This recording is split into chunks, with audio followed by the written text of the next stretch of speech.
Kaping-kape ka na ba? O eto, meron tayong coffee ko macchiato. Halika, samahan mo kong magtimpla. Ito pala yung tinitinda ko sa live selling ko kanina, Mi.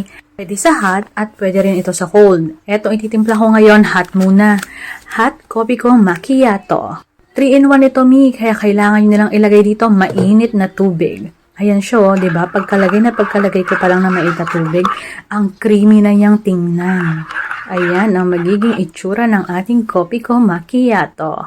O, di ba? Nakakatakam. At hindi natin tululubayan. Magko-cold coffee ko macchiato naman tayo ngayon. Maglalagay lang din ako ng konting mainit na tubig para matunaw yung ating granules. Ayan siya. Habang minubuhos ko, amoy na amoy din talaga yung bango niya, Mi.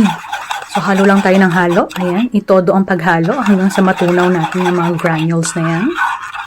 At ayan ang itsura niya. Pansin ko, no, iba yung itsura niya kapag nauna yung mainit na tubig kaysa dun sa mahuhuli mong ilalagay yung mainit na tubig.